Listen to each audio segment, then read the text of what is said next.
No,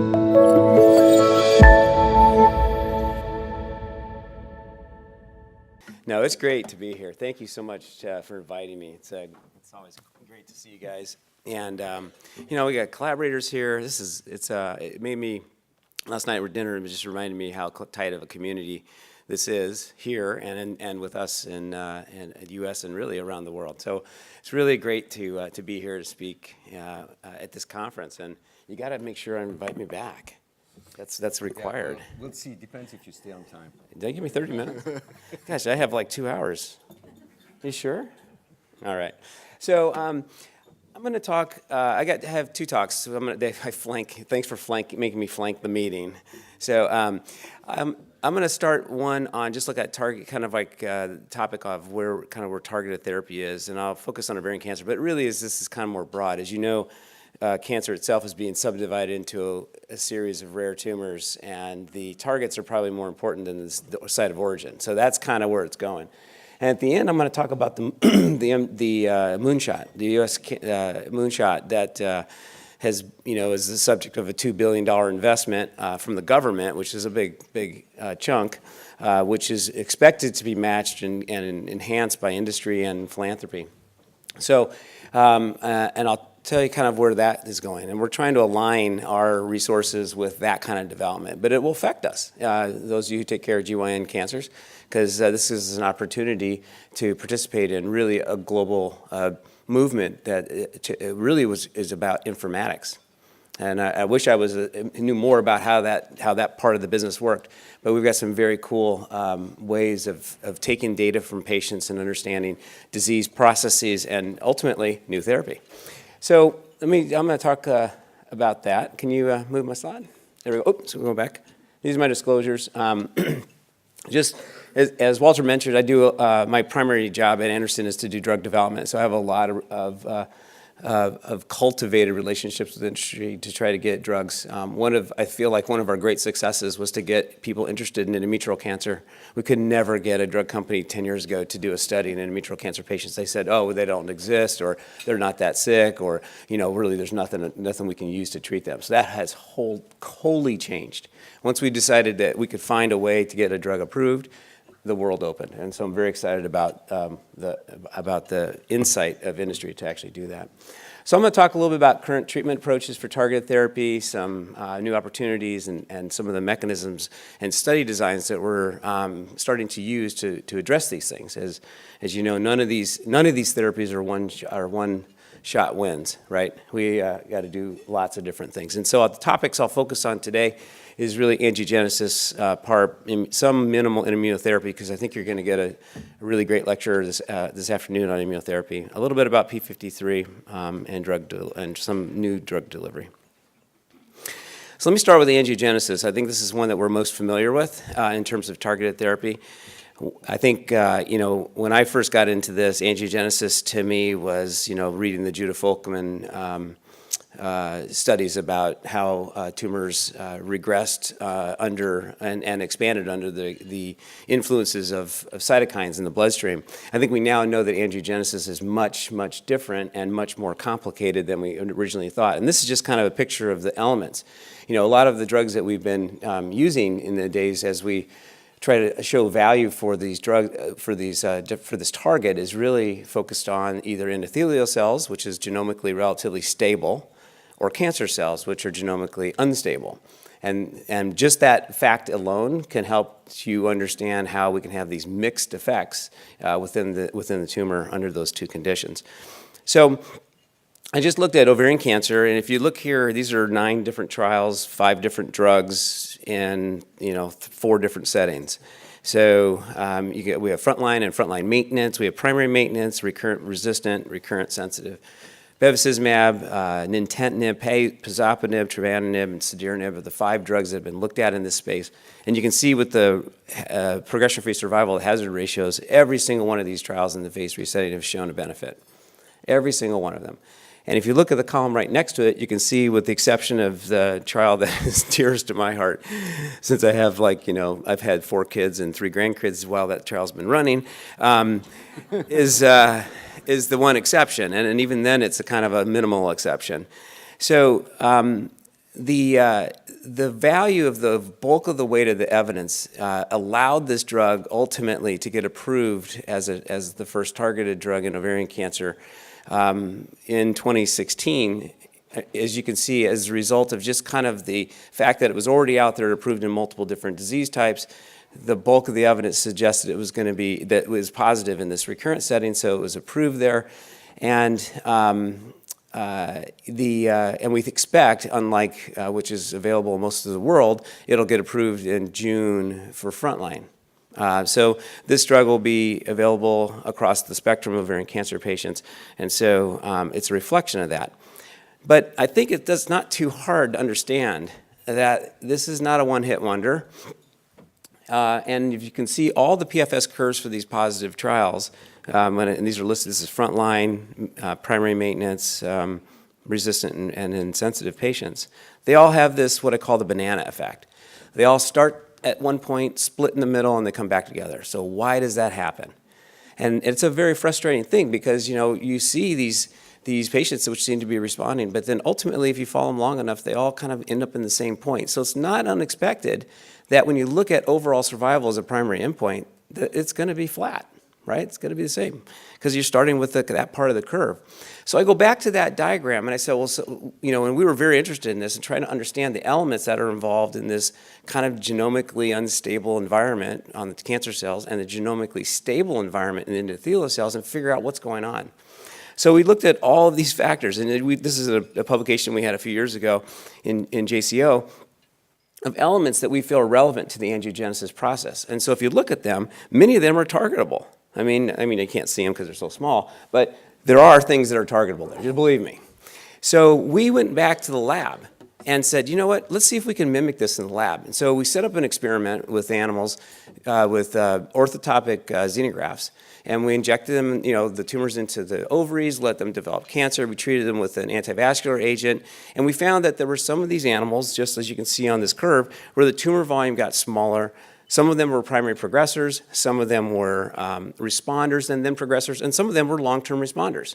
Okay, that was very similar to the events that we had in patients. And so what we did is we had tumor here, we took tumor here, and then we took tumor here and here. So at all three resistance points. And then we started looking into them very carefully.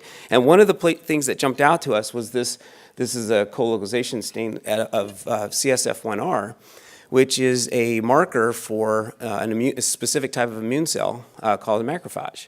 And we saw that there was extensive trafficking into the tumor microenvironment with these macrophages for the animals that had responded to a antivascular strategy and then progressed versus those that responded and stayed responding.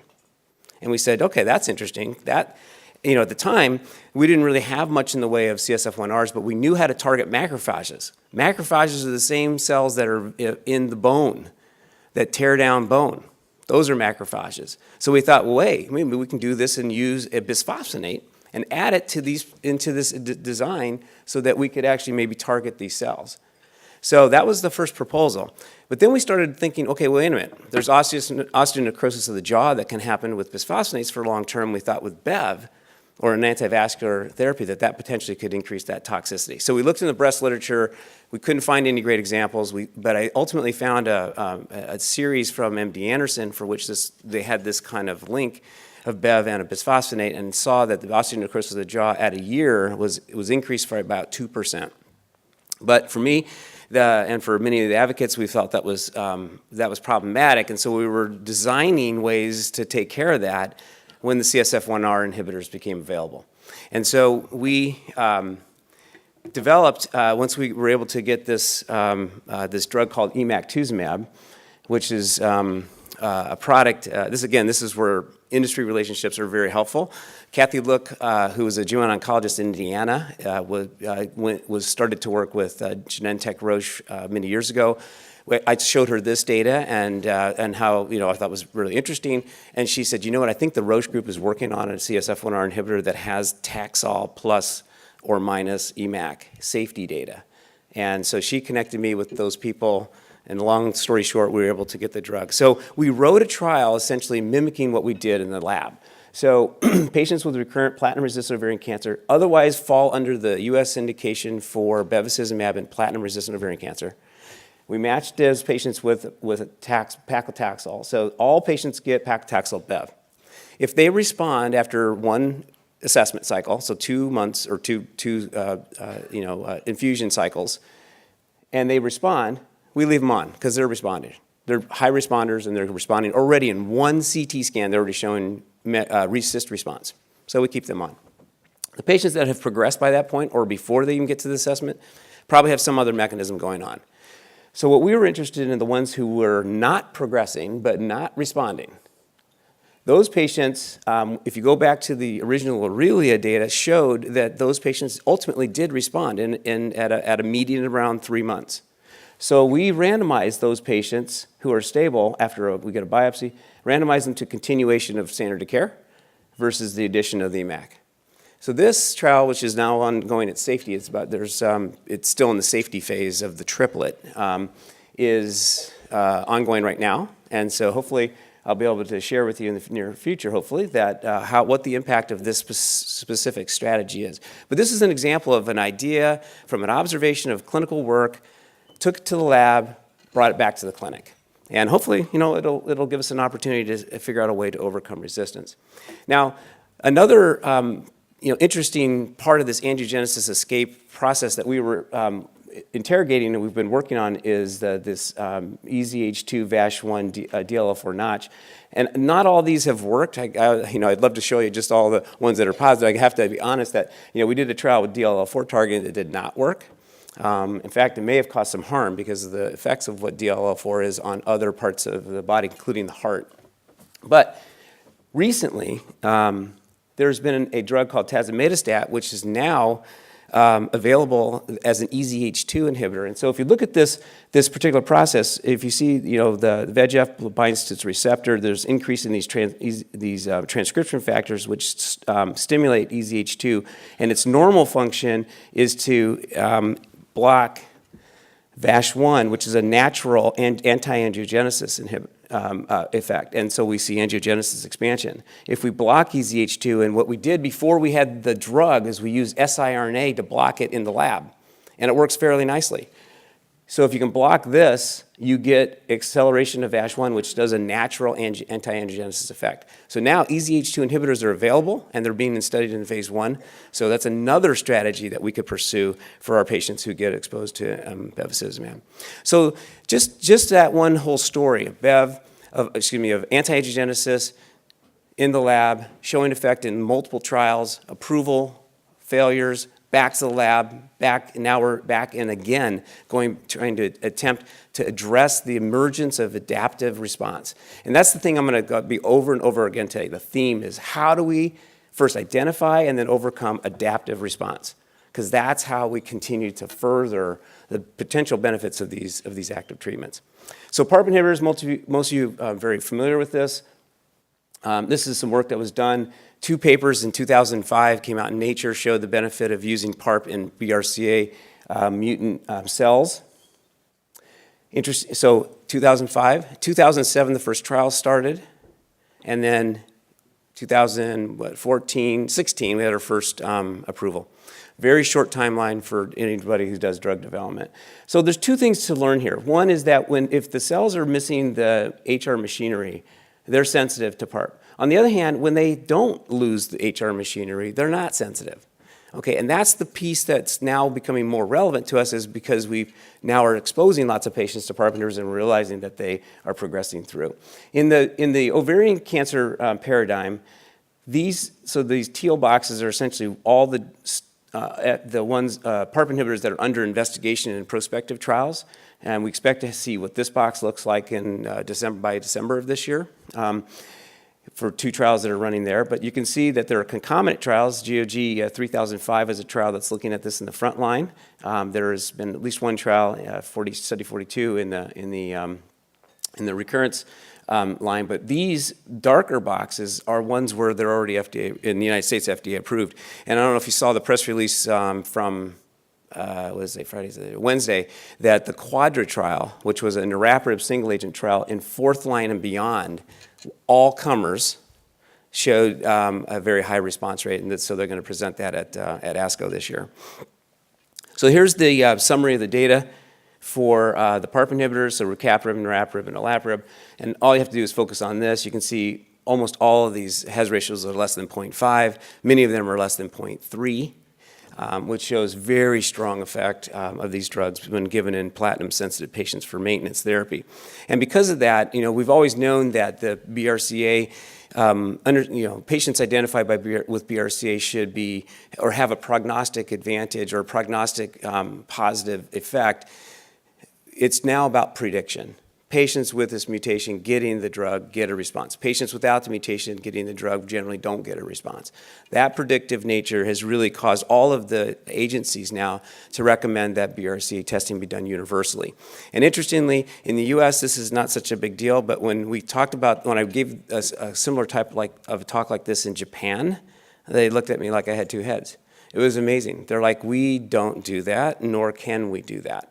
So there's a big, interesting health debate going on there right now, which we hope to have some information at the IGCS meeting this year to talk about how what kind of strategies are being put in place to actually change that standard, which is really exciting. Okay. So we know these things work in the patients that we expect them to work in. So I think kind of like what's next in this particular field is how do you make them better for those patients that we know it's going to work?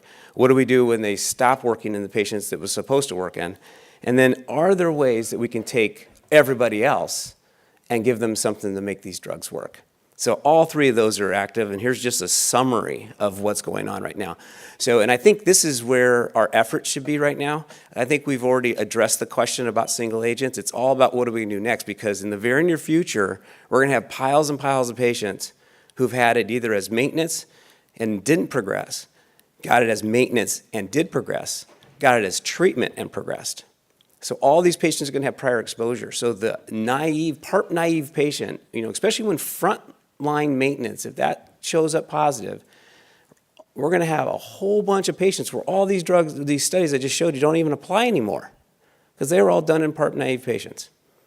So that's going to be our burden. So what we're hoping on is that we're going to be able to get these studies done. Many of them are now ongoing. Let me just show you a couple examples. So this was Tapasio, which was presented at SGO just a few weeks ago. This is using pembrolizumab with niraparib, PARP inhibitor, and this is Panos presented this there. And you can see what's interesting in here. Obviously, when you're using a single-arm trial in patients that are both wild type and have mutations, you expect to see some responses. And as I'll show you later, the immune therapy as single agents are not that active. So when you look at the two and you start seeing these responses in patients who are wild type, it starts to make you think that maybe there's some interaction between these two. And I think we have some idea about what that might be. Two trials that we're running at our place that are focused on other PARP resistance aspects. So this is a trial we call the EFFORT trial, which is looking at patients that are P53 mutation and have had a prior PARP and have failed on that PARP inhibitor. And they're then randomized to a WEE1 inhibitor, AZD1775, or the combination. And so we have set this up as a basket trial that allow us to look at multiple drug combinations as each one of these arms close. This is another hypothesis. Many of you guys know Gordon Mills. So Gordon has been working on this RAS signaling process in PARP resistance for a lot of years and has now come up with a pretty decent mechanism for why this occurs. And so this particular trial is now open to just RAS-positive tumors, so it doesn't need to be ovary. We have lung, breast, some other tumors that are in here, and they go on a PARP plus MEC. And that trial is actually going through its safety cohorts. It's in cohort number 3, so we're looking for expansion soon. So again, PARP, how do you make it better? What do we do? And going back to the lab to figure out what's going on, and then addressing it. That whole field is really cool and lots of stuff going on. The group here that had the grant that what's that called? The OICR grant that was approved a couple years ago that Amit Oza is in charge of. Holy smokes! Did you call me? Golly. That's weird. I don't even usually have my volume on. So that they're focusing on other aspects of PARP resistance. So it's very, very exciting. We're looking forward to seeing that data mature from your group here. Immunotherapy, many of you know there's this priming and effector phase. There's resistance mechanisms built in naturally for both of these, and drugs like CTLA-4 targeted therapies as well as PD-1, PD-L1 inhibitors are already in the clinic. In ovarian cancer, there's been a number of these evaluated. You can see them here. All these have been studied in ovarian cancer patients. There are outcomes from the ones that are available to us right now as single agents have not been that good. You can see that yellowish colored bar, which shows the single agent response in patients with recurrent ovarian cancer across the board. I think we've all kind of agreed that this is probably not a win for us in this disease. Obviously, chemotherapy in these same patients is at least as good. So that's why all these combinations are being studied. And I think we should have anticipated this because when you look at ovarian cancer in general, and this is just this trodden slide from, I see it in everybody's talk, but essentially it looks at the predicted neoantigen repertoire for across a number of different solid tumors, and ovary is the ones highlighted here, and you can see it's in an area that just doesn't have a lot of mutations naturally. The mutational load is naturally low. And obviously, when you look at that against melanoma and lung cancer where their predicted antigen loads are quite high, these drugs seem to work. So, but there are subsets within our group for which this may be the case, and certainly BRCA patients and those endometrial cancer patients that are either MSI high or have a POL-E mutation are ones that have very, very high predicted neoantigen loads. And as you know, for MSI tumors in the United States, pembrolizumab is approved irrespective of the primary. So in endometrial cancer patients, we've had a lot gaining experience with using pembro in those under the MSI defect. And so, and there may be some value to just the fact that the HRD or BRCA signal is present in the tumors, that those patients may already have higher levels of neoantigens. That's still a little controversial, but it's definitely one that may help to explain the Tapasio experience. So more will be coming for that. And there's many strategies to enhance this. As I mentioned, both chemo, radiation have been used as stimulators of the IO effect. Our whole thought here is to figure out ways that we can develop tumor-specific neoantigens so that when we use these therapies to amp up the immune system, they'll be targeted to the cancer and not the patient, which is our real problem. So we have a lot of IO trials ongoing now at our house. All these combos down at the bottom with GITR, OX40, 41BB, IDO. As you may know, there was an IDO combo trial that was just published that was negative. So not all of these targeted drugs to the stimulator phase of before the effector phase are we seeing the same benefits across the board. So more to come on this. Obviously, cellular therapy, which is very, very interesting in melanoma and other solid tumors, are making their way to ovarian cancer. And again, it's very labor intensive, potentially very toxic. But for some of the cases, like this patient who had a neuroendocrine tumor, was given, basically was told to make her will. 2 years ago, was given an IO agent and had a cure. She has no evidence of disease, been off treatment for more than 2 years, and this actually showed up in the New York Times. I took a quick screenshot of it because it was really, really impressive. So there's a lot of stuff we don't know about this. We don't know how to measure neoantigens accurately. There's several companies that are now coming up with their own kind of formula on how to measure them, so that right now what you get in your lab reports are estimated. So there's that whole work is hopefully to help to fill out the defects and the gaps in our knowledge about where and when and how to use these drugs. P53, obviously 90% of our tumors, ovarian and many of the uterine serous tumors, the ones that cause us the most headache, are mutated frequently. But the P53 story is very complicated because not only can it be mutated in the cell, and it's certainly in the nucleus, and it can also be altered in the cytoplasm, but can also be absent. So there's nothing to work on. So when we talk about P53 targeting, you have to know what it is you're targeting. Are you replacing the gene that's gone? Are you affecting the exportation of the protein out into the cytoplasm? Are you dealing with the protein in the cytoplasm, which has a conformational change? All those are yes, yes, and yes, but they're all completely different strategies. And I think so this P53 targeting as a category is just way too broad. So these are the drugs that have been used: selinexor, APR-246, CADI, and WEE1 are all drugs that are kind of focused on this. They're by different strategies. WEE1, I showed you before, that's the AZD1775. It's essentially a drug that's trying to address a late cell cycle process that is known to be promoted by the fact that P53, an early DNA replication checkpoint, is broken. So the cells are entering and they're not stopping here when they're damaged, and when they get to the farther in the cell cycle, WEE1 is supposed to allow it to continue on through with damaged DNA so that it dies. So that's the strategy. But what I can tell you is that this is on hold, this is on hold, and these two are struggling. So it's hard. This is a very difficult strategy to go after, but there's some new data that just came out just recently in Lancet Oncology, which is looking at a different late checkpoint. This is a drug called prexasertib, and it's a CDK12 inhibitor, which again works late in the cell cycle like WEE1. And it's essentially using that same strategy, and some data were reported, and I know this is kind of tiny, but I just want you to focus on these graphs, because these are the swim lanes, the duration of time on therapy, and these are months down here. So each one of these is a month. So there are a lot of patients on this one therapy for several months. It does have toxicity. That definitely causes bone marrow suppression, and this is why combining these drugs with PARP, which is what we have tried, has been very toxic. But you can see that as a single agent, a number of these patients had responses. So there's some ideas that maybe could be promulgated through this kind of strategy in the P53 mutant patient without actually affecting directly P53. That's still a kind of a pie in the sky.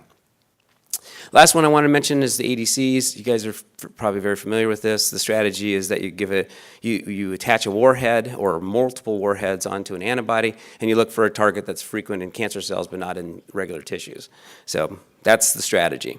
Most of these have not been all that successful in ovarian cancer. One that seems to be kind of sticking around is those that target the folate receptor, and this isn't the first time we've had this strategy that's failed in ovarian cancer, but the data for the ongoing trial with this drug called mirvetuximab looks pretty promising. This is their phase 1/2 experience, 25% response rate in a decent sized phase 1/2. Which was presented by Katie Moore last year or 2 years ago, and they have an ongoing Forward 1 trial, which is looking at that drug versus physician's choice.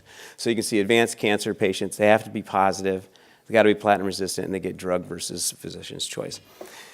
So that's just the tip of the iceberg, right? We have so much more stuff to do.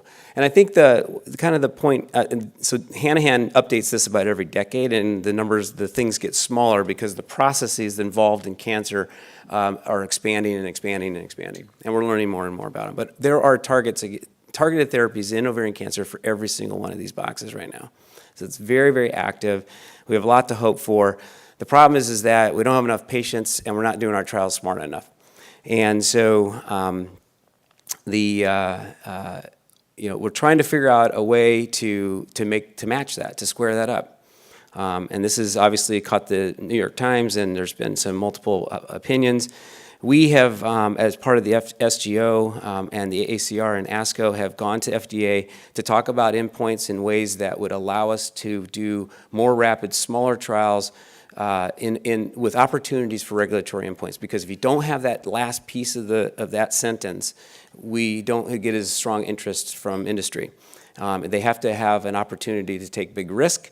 And so this was the first meeting that we had in 2015, and we have another one scheduled in June as a follow-up to this meeting. So we're hopeful that with their new leadership that we'll be able to move this field forward. So I have a minute left, so that means I get to come back. No, thank you so much. Yeah. Do you want me to do questions? Or? Yeah. Okay. Thanks. Fabulous talk. I didn't expect less than that, but I'm still impressed. Any questions?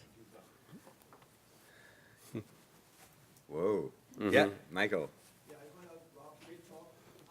In terms of identifying patients who would benefit from immunotherapy, Yeah. let's say ovarian cancer, do we have any prospective biomarkers like in lung cancer, mutational load, or where are we going with that? Because it won't be everybody. Yeah, so the question was, do we have any biomarkers for immunotherapy? I think, I don't want to steal thunder from anybody who's going to talk later today, but I think that even in lung cancer, the relationship of PD-1, PD-L1 is staining, whether it's the tumor, the stroma, or the cells, the T cells themselves, is still fairly shaky. Tumor mutational burden looks interesting in the tumors for which they've been studied, but in ovarian cancer, it's still not quite as clear.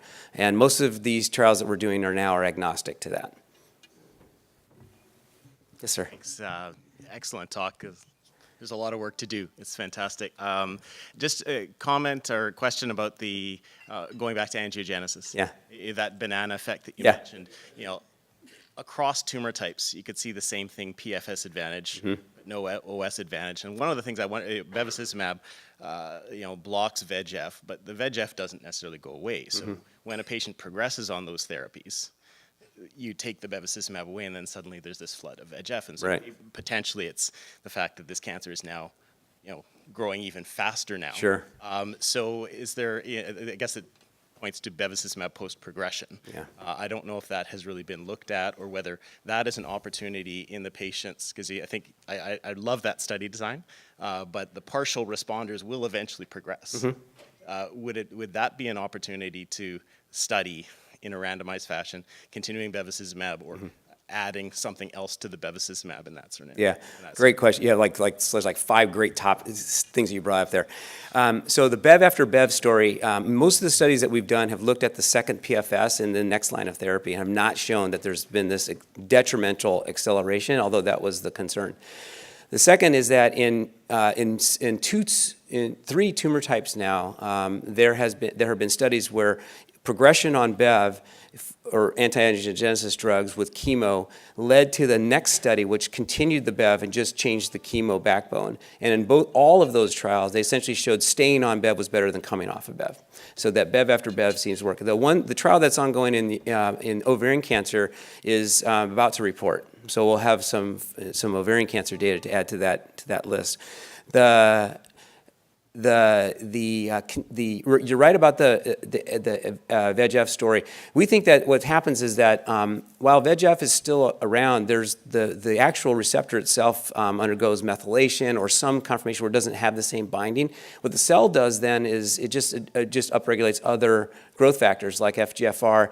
And so to your point, and this is what I really want to see, and I want to see this also for PARP targeting, is that we need a non-tumor-based way to be able to assess on-treatment effects. So getting back to the question about the biomarkers on immunotherapy, one of the most interesting things I saw recently in the melanoma literature was an on-treatment biopsy after like 2 weeks of immunotherapy. And what they saw was that there was a discriminating impact, not the PD-1, PD-L1 value before treatment, but on treatment. They were able to identify the patients that would have benefited from combination therapy versus those that were going to go on and respond to single agent. So I think that the answer is not so much about predictive biomarkers, but on treatment. And to be able to get them, instead of doing tumor biopsies, we need some kind of circulating biomarker type of design. So that's what we're working on.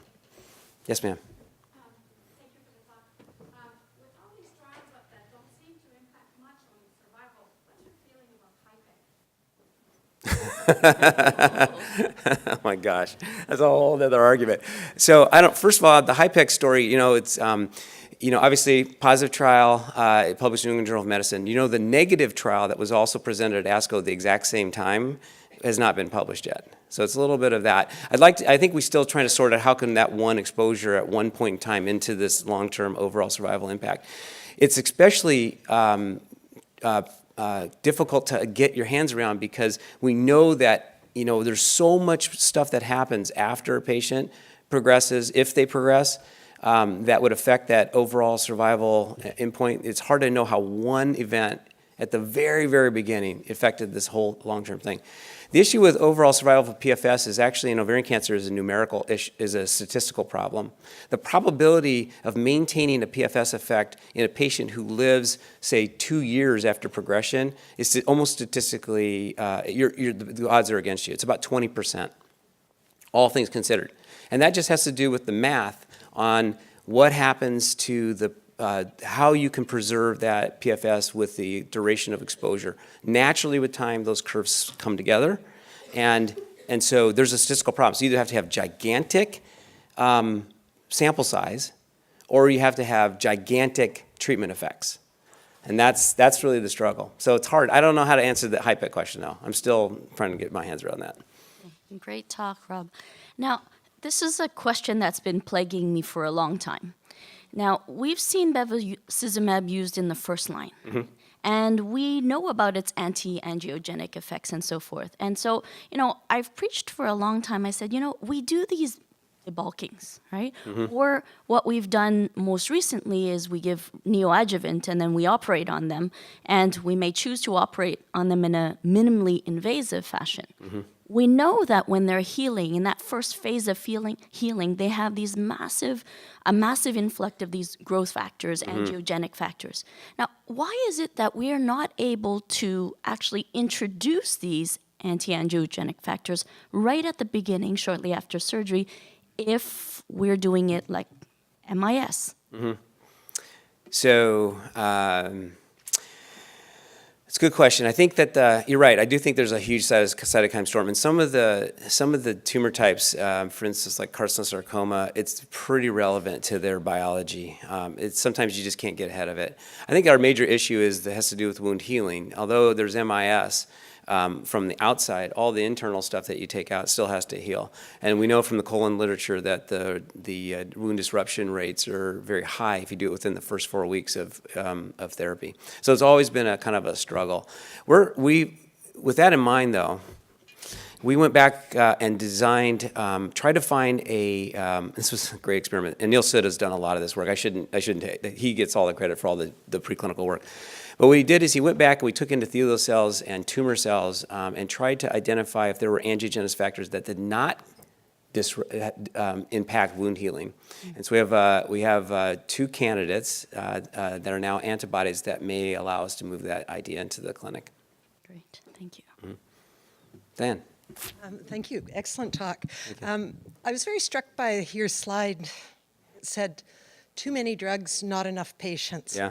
And one of the things that is clear to me is we spent most of our career being totally ignorant of what's going on genomically and just bunching everybody together as ovarian cancer.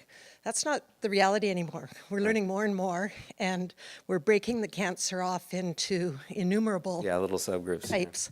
How do we match the right patients with the right trials? Yeah, well, that's the. If I answer that, if I told you that, then we would cure cancer. We'd all be out of business. Yeah, no. I think that's the big issue. I think it gets back to all about biomarkers. So matching, and in the talk that I'll give later on, I'll get into that a little bit about how the matches are being done and how the trials are being set up to address that. But you're right. And the thing is that we all kind of look at it unidimensional, and it's really not, right? Just because there's PD-1 expression and it works in melanoma, that's just one. And we know ovarian cancer in particular is a copy number alteration tumor. It's not a mutation tumor. It's a copy number alteration. And every chromosome's got copy number alterations, either losses or gains. So it's like a wall of 1,000 light switches. And I don't know which one's the right one that turns off the light. And it might not be one. I mean, maybe 2 or 3. So you're right. So we're trying to stepwise do these types of trials. I think the one trial that can demonstrate how this might be was the Keynote trial that has now led to the approval of 4 or 5 of these immunotherapies in 4 or 5 different indications. Essentially is a phase 1-2 trial that's just continuing to keep adding based on different biomarkers, based on different drugs. And so it's an ongoing trial that doesn't have to stop, start. So, but you've asked the question that I think we just continually is in front of us. It's the carrot that's always in front of us, and it's really going to be about biomarkers or on treatment biomarkers as we develop them. Super. Thank you Thanks. very I appreciate much. it. Thanks so much. Thanks.